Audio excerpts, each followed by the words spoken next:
Hello, everyone. Phil Lee returning with another episode of Civil War Chat. And today is the 29th of April, 2022. It is a Friday. Our topic today is Ulysses Grant's Free Homes. The story I'm going to tell is a part of what you'll find in my book, U.S. Grant's Failed Presidency. $20 on Amazon and Barnes & Noble, $24 if you want an autographed copy from me. Just email me, Phil, Phil_Lee, Leigh, at me.com. One of the things that is motivating me to talk about Grant more recently is that the bicentennial of his birth is being celebrated by the predictable people who are trying to, the academics and the people in the media, the cultural elite are trying to get Congress to give him posthumously giving him more awards and honors. My study of his presidency, as well also as his experience as a commander in the Union Army, shows that he doesn't deserve any more honors. And so that's the purpose of having several of these in a row. So let me go ahead and get into this story right now and with no further delay.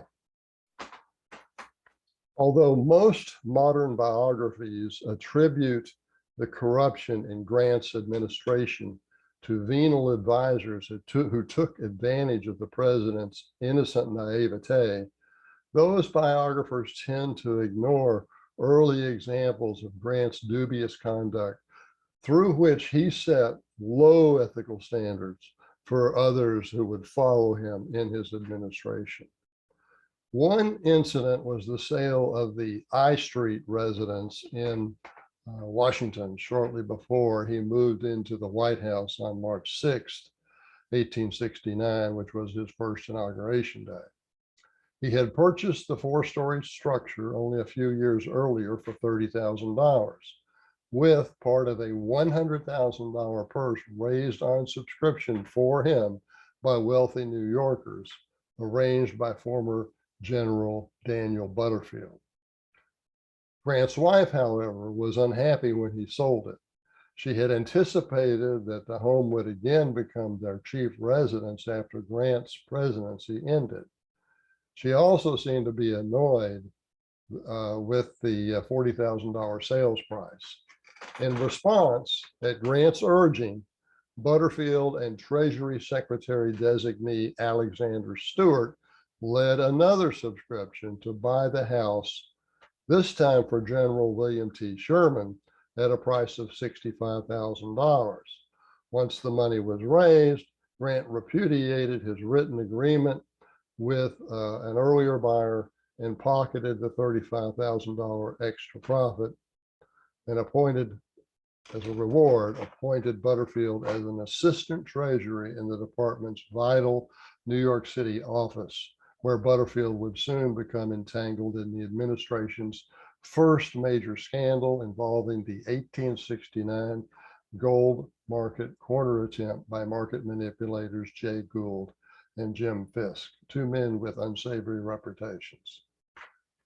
Although Grant returned his $1,000 deposit, the first buyer of the home felt cheated and threatened to embarrass the president with a breach of contract suit during Grant's second election campaign in 1872. In another case, Grant set a second bad example of taking a genteel form of bribery when he accepted a vacation home as a gift only a few months after becoming president. During his first 6 months in office, he spent at least 2 of those months on vacation. One of his favorite spots was the seaside village of Long Branch, New Jersey, where 7 donors bought a $35,000 quote cottage, close quote, for him. The so-called cottage had 27 rooms. One of the donors owned a Philadelphia newspaper, and another owned the Pullman Company, which manufactured railroad cars, a big business at the time. Grant later appointed a third donor, Thomas Murphy, to the notoriously lucrative and easily corrupted post of New York's customs collector, where 75% of America's import duties were collected.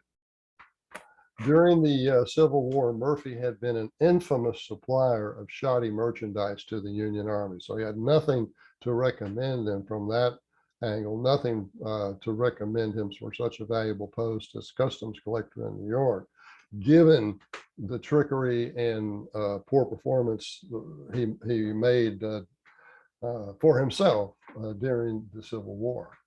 Additionally, even when he was in the White House, Grant worked only an estimated 4 hours daily.